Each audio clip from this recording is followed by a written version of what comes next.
সুপ্রিয় শিক্ষার্থী বন্ধুরা, আজকে আমরা যেই বিষয়টি জানব সেটি হলো খালি ঘর পূরণ করে যোগ।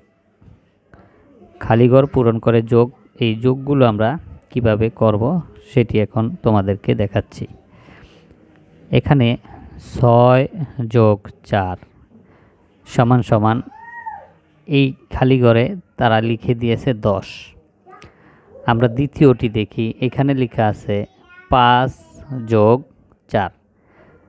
5 যোগ 4 কত হবে এইটি আমরা এই খালি ঘরে লিখব। আমরা এই 5 যোগ 4 কিভাবে গণব তোমাদেরকে আগে বলেছি আমরা যে আমরা কর গণে গণে পড়ব। আমাদের একটি আঙ্গুলে মোট 4টি কর থাকে। কয়টি থাকে? 1 2 3 4।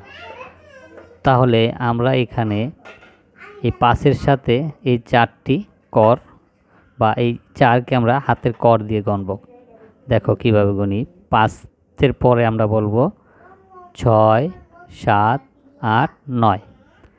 আমরা 5-এ আর 4-এ একসাথে মিলিয়ে আমরা পেয়েছি 9। আমরা এইখানে 9 লিখে দিই বন্ধুরা। এইখানে হলো 9। 5-এ আর 4-এ 9। দ্বিতীয় যেই 3 নম্বর অঙ্কটি আমরা দেখতেছি, এটি ইংরেজিতে লেখা। ইংরেজি এই সংখ্যাগুলোকে বলা হয়, এটা হচ্ছে 7 আর এটা হলো 3। তার মানে বাংলাতে আমরা যদি বলি 7 আর 3, 7 যোগ 3 কত হবে সমান সমান আমরা এই খালি ঘরে লিখব।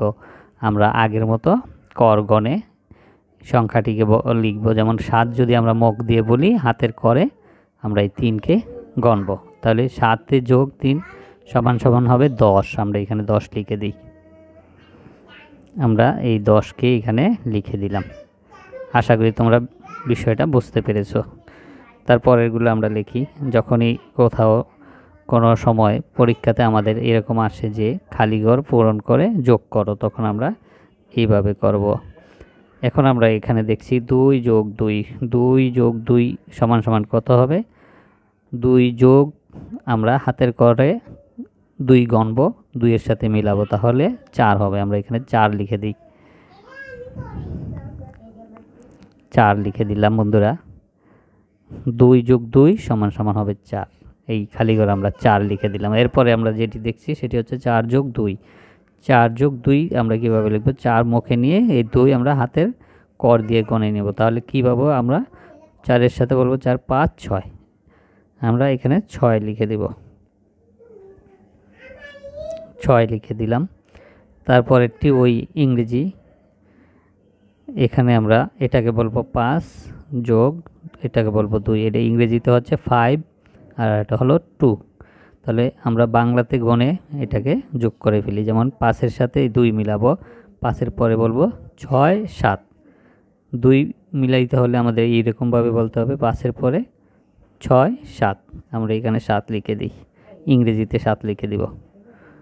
এই 7 মানে 7, এটা ইংরেজিতে লিখে দিলাম। তো আশা করি তোমরা বিষয়টা বুঝতে পেরেছো। আজকের মতো আল্লাহ হাফেজ।